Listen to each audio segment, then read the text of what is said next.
Morning sir. હું જેસી પૂર્વી Tomar from GCI Valsad અને આજે જે આપણો સોશિયલ ઇન્ફ્લુએન્સર માટેનો જે સેશન છે તે બદલ હું અમુક ક્વેશ્ચન્સ તમને પૂછવા માંગીશ અને તમારો અભિપ્રાય પણ એ વિશે જાણવા માંગીશ.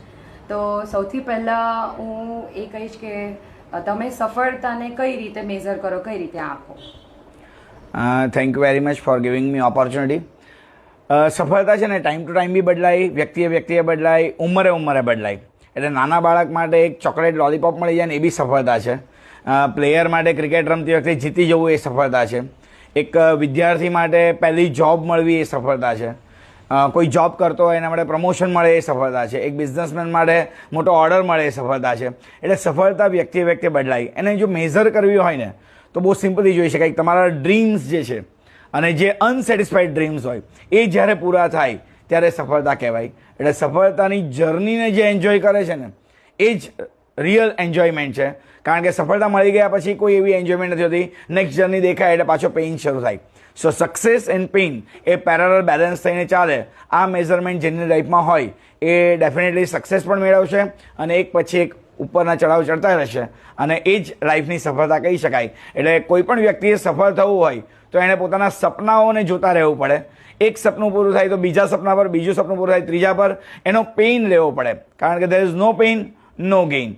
અને કોઈ એમ માને કે ભાઈ મને બધું મળી ગયું છે તો પછી હવે એના માટે તો સ્મશાન ભૂમિ જ રાહ જોવે છે એવું કહી શકાય. એટલે સફળતા એ ડેસ્ટિનેશન નથી, સફળતા એ જર્ની છે. આવું હું ચોક્કસપણે માનું છું. ખૂબ જ સરસ. અને મારો એક એ પણ પ્રશ્ન રહેશે કે તમે ઓલરેડી ઘણા બધા કોર્પોરેટ સેક્ટરમાં પણ જોડાયેલા છો, ઘણા બધા વિદ્યાર્થીઓ સાથે જોડાયેલા છો, કોલેજના ડાયરેક્ટર છો. તો તેઓ માટે કંઈક મેસેજ જે તમે આપવા માંગતા હો કે આ વર્ક કરીને કે આ રીતે તેઓ ખૂબ જ સરળતાથી સફળ થઈ શકે એવું કંઈક મેસેજ તમે? એટલે આમ બેઝિકલી કહીએ તો દેર ઇઝ નો શોર્ટકટ.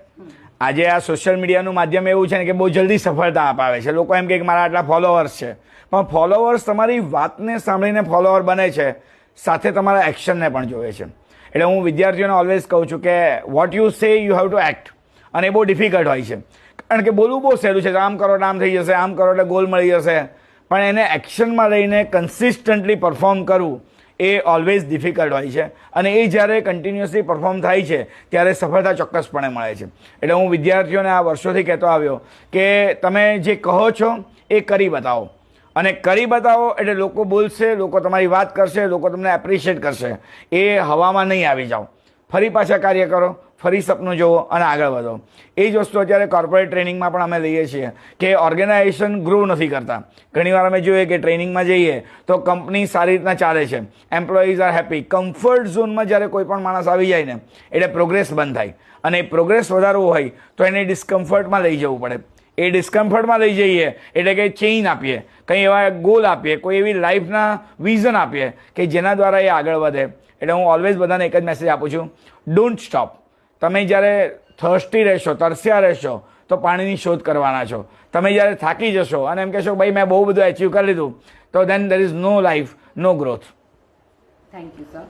હવે આપણે ફેસબુક, ઇન્સ્ટાગ્રામ પણ એક્ટિવ છીએ અને એમાં ઘણા બધા એવા લોકો હશે કે આપણે કોઈ પોસ્ટ કરતા હોઈએ તો એમાં પોઝિટિવ કમેન્ટ્સ પણ કરે છે અને અમુક વાર નેગેટિવ પણ કરે છે.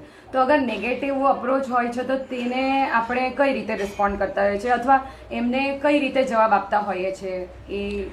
એટલે આ બહુ કોમન છે. આજે સોશિયલ મીડિયા પર કેવું છે કે હજારો લોકો તમારી પોસ્ટ જોવે છે. 999 લોકોને ગમશે પણ એક વ્યક્તિને નહીં જ ગમે. કારણ કે કોઈને દિવસ ગમે છે તો કોઈને રાત ગમે છે. આપણે જોઈએ બધા બર્ડ્સ દિવસે જોવે, કામ કરે, પણ આઉલ છે એ રાતના જ જોવે. મતલબ કે ભગવાને જ એવી સૃષ્ટિ બનાવી છે કે એમાં સર્વ સામાન્ય કોઈ વાત હોય જ ના શકે. તમે ગમે એટલું સારું કામ કરશો, એક વ્યક્તિ એવો નીકળશે કે કમેન્ટ કરશે. અને પબ્લિકલી કમેન્ટમાં કેવું થાય કે માન લો 500 કમેન્ટ પોઝિટિવ આવી છે, તમને એની ખુશી હશે, પણ એક નેગેટિવ આવશે ને એટલે તમારું માઇન્ડ અહીંયા ડાયવર્ટ થઈ જશે. આને હેન્ડલ કરવી જોઈએ કારણ કે બહુ સિમ્પલ વસ્તુ છે કે સફેદ કલરનું કપડું તમને બતાવવામાં આવે ને એમાં વચ્ચે એક કાળું કાણું હોય અથવા ડાઘ હોય તો પૂછીએ કે આ શું દેખાય છે, તો સફેદ કપડું કોઈ નહીં દેખાય. એ એમ જ કે બ્લેક કલર ડાઘ દેખાય છે. હું એને એવું કહું કન્સ્ટ્રક્ટિવ ક્રિટિસિઝમને માનો.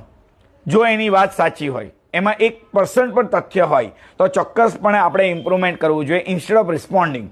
કમેન્ટની પ્રોબ્લેમ શું છે કે તમે એક કમેન્ટ વાંચી અને તમે એની સામે બેડ વર્ડ્સ યુઝ કર્યા તો આને તો એવું કહેવાય કે હાથી ચાલતો હોય ને કૂતરા ભસે અને હાથી બી એને ભસવાનું ચાલુ કરે તો હાથી પોતાના ગોલ પરથી ડાયવર્ટ થઈ જશે. એટલે ડોન્ટ રિસ્પોન્ડ. મેં વર્ષોથી આ જોયું છે કે કોઈક વાર આપણે સારું કામ કરતા હોઈએ, એક બે વ્યક્તિઓ એમાં કમેન્ટ કરે, આપણે એનો રિસ્પોન્સ કરવા જઈએ એટલે પાછા બીજા બે વ્યક્તિઓ કમેન્ટ કરે, પોઝિટિવ કરે, કોઈ નેગેટિવ કરે, કોઈ સપોર્ટ કરે, અપોઝ કરે.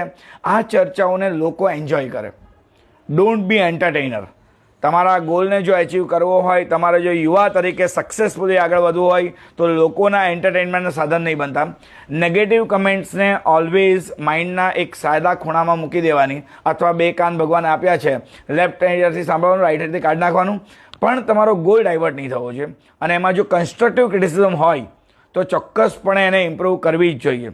એક્ઝામ્પલ તરીકે કહીએ કે કોઈ એક વ્યક્તિએ તમે પોસ્ટ મૂકી છે અને એવું કીધું છે કે ભાઈ તમે આ ડ્રેસિંગ્સ બરાબર નથી કર્યું, તમે લુક બરાબર નથી આપી, તમારું કમ્યુનિકેશન બરાબર નથી, તમારો આઈ કોન્ટેક્ટ નથી, તો it is a constructive criticism. આને લેવી જ જોઈએ. પણ તમે આ વાત કરી, એ મને ન ગમી, ફાઇન, એ તારો ઓપિનિયન છે, મેં આપી, તારે લેવી ના લેવી તારી ઈચ્છા છે. એટલે આ નેગેટિવ કમેન્ટ્સવાળો પોઈન્ટ એવો છે ને કે સોશિયલ મીડિયામાં ઘણા બધા લોકોને હેરાન કરે છે અને પછી એના પર એટલી બધી કમેન્ટ થાય કે જે મેસેજ હતો ને એ આખો ડાયવર્ટ થઈ જાય અને રોંગ ડિરેક્શનમાં જ આખી ચર્ચાઓ ચાલે. એટલે એનાથી બચવું જોઈએ કોઈ પણ વ્યક્તિએ. અને આ સોશિયલ મીડિયાનો જમાનો એવો છે ને કે કમેન્ટ કરવું બહુ ઇઝી છે. લોકો એ વિચારતા નથી કે આ કમેન્ટ કોણ વાંચશે, કેવી રીતના એના એક્શન્સ થશે, રિએક્શન્સ થશે. એટલે આ આખી જમાનો ટેકનોલોજીનો છે, એનો વિરોધ કરવાની વાત નથી કરતો, પણ એની પાછળ ગાંડા થવાની જરૂર નથી. એને જુઓ, સમજો અને એમાંથી સારું લઈને આગળ નીકળો તો કરિયર અને લાઈફ બંને ગ્રો કરી શકાશે. ખૂબ જ સરસ જવાબ. કારણ કે આનાથી જ હમણાંના લોકો જૂझતા હોય છે અને એક નેગેટિવ કમેન્ટ આવે એને લીધે ઘણા કરિયરને પણ દાવ પર લગાવવા તૈયાર થઈ જતા હોય છે. હવે એક નેક્સ્ટ ક્વેશ્ચન એ પણ છે કે JCI સંસ્થા સાથે તમે વર્ષોથી જોડાયેલા છો, તો અગર સોશિયલ મીડિયા પર એને પ્રમોટ કરવું હોય તો આપણે એવા કયા પગલાં લઈ શકીએ કે જેનાથી આપણે સંસ્થાને આપણા પ્રયત્નો થકી પ્રમોટ કરી શકીએ? એબ્સોલ્યુટલી. એટલે જુનિયર ચેમ્બર ઇન્ટરનેશનલ એ 18થી 40 વર્ષના યુવાનોની સંસ્થા છે અને હું 2006થી જોડાયો તો મેં જોયું કે 18થી 40 વર્ષના યુવાનો જે છે એમને જેટલી ઓપોર્ચ્યુનિટી મળવી જોઈએ. આજે યુવાનોને સૌથી વધારે જોઈએ છે પબ્લિકની અંદર જવું, તો પબ્લિકમાં કોમ્પિટિશન્સ કરાવી. તો JCIનું સૌથી મોટું યોગદાન હોય તો એ કોમ્પિટિશન્સ છે. કોમ્પિટિશન દ્વારા યુવાનો તૈયાર થશે અને એ યુવાનો તૈયાર થઈને આગળ વધશે તો એ લાઈફને એક સ્કેલ લેવલ લઈ જશે. જીતવું એ મહત્વનું નથી, પણ હારને પચાવવી એ પણ એટલી જ મહત્વની છે. એટલે ખાલી જીતવા માટે જે પ્રયત્ન કરતા હશે એ એક સમયે અટકી જશે, પણ જો હારને પચાવીને આગળ વધશે તો ચોક્કસપણે એક લેવલ ઉપર જઈ શકશે. અને JCI સંસ્થાના માધ્યમથી આપણે સમાજના યુવાનોને અલગ અલગ તક પ્રોવાઈડ કરીએ કે જેના દ્વારા એ યુવાનો પોતાના બિઝનેસને, પોતાની લાઈફને, પોતાના કરિયરને, પોતાના એજ્યુકેશનને આ બધાને આગળ લઈ જઈ શકે. જેના માટે સિમ્પલ એક્ઝામ્પલ આપું તો ઇલોક્યુશન કોમ્પિટિશનમાં હું વર્ષો પહેલાં સ્કૂલમાં હતો ત્યારે JCIમાં બોલતો થયો, તો એ બોલવાની તક મને JCI આપી, તો એના કારણે આજે હું પબ્લિક સ્પીકર બની શક્યો. આવી રીતના વાત કરીએ કે અલગ અલગ કોમ્પિટિશન આપણે બચ્ચાઓ માટે કરીએ, એમ્પાવરિંગ યુથ કરીએ, એમને ગોલ સેટિંગ કરાવીએ, એમને કરિયર ગાઈડન્સ આપીએ અને એક સાચા માર્ગે એને લઈ જઈએ તો આવતીકાલની પેઢી એ યુવાનો માટે અને સમાજ માટે એ ઉપયોગી બની શકશે. એટલે આ સોશિયલ મીડિયાના માધ્યમથી JCI પેજ પર જે લોકો ન હોય એ આવે, અલગ અલગ સમાજ સેવાના કામ કરી શકાય. ગામડાના બચ્ચાઓ કે જેની પાસે અસીમ ક્ષમતાઓ છે પણ કદાચ એમને તક નથી મળતી, તો એ તક પણ આપણે JCIના પ્લેટફોર્મથી આપી શકીએ. આપણે JCIના પ્લેટફોર્મથી મેડિકલ કેમ્પ કરી શકીએ અને સમાજના એવો વર્ગ કે જેના સુધી બધા લોકો નથી પહોંચી શકતા. હું સિમ્પલ એક્ઝામ્પલ આપું કે વલસાડના સારામાં સારા ડૉક્ટરને ગામડાના એકદમ છેવાડાના ખૂણા સુધી લઈ જઈએ અને ત્યાં આગળ જો પેશન્ટ્સને ટ્રીટમેન્ટ મળે વિનામૂલ્યે તો એ JCIનું કામ છે. ઇન્ટરનેશનલી JCIનું નેટવર્ક છે. વલસાડનો છોકરો અમેરિકામાં જઈને રહેવા માંગતો હોય તો એને સપોર્ટ ત્યાંથી મળે એ JCI આપી શકે છે.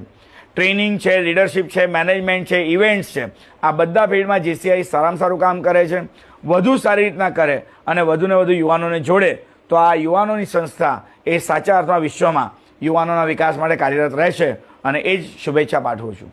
Thank you so much sir. So હવે આપણે ઓલરેડી સોશિયલ મીડિયા પર છીએ તો અમે આ જ્યારે અપલોડ કરશું અને પોસ્ટ કરશું તો અમે આશા રાખીએ છીએ કે તમે એને કોલેબોરેટ કરીને સાથે સાથે તમારા પણ જે પણ ફોલોઅર્સ છે એમને પણ અપ્રોચ કરશો કે તેઓ પણ આ સંસ્થા સાથે જોડાય, કારણ કે આપણે ઓલરેડી આટલા વર્ષોથી જોડાયા છીએ, સો ફાયદા આપણને ખબર જ છે. અને એક ખૂબ જ પોઝિટિવ મેસેજ તમે આપ્યો જ છે કે એ મેસેજ વાંચીને સાંભળીને પણ લોકો એ અપ્રોચ લેવાના જ છે. So thank you so much sir for your valuable valuable time કે તમે અહીંયા સમય આપ્યો અને એક મોટિવેશન દરેકને મળે એમાં તમે એક ખૂબ જ મહત્વનો ભાગ ભજવ્યો છે. Thank you sir.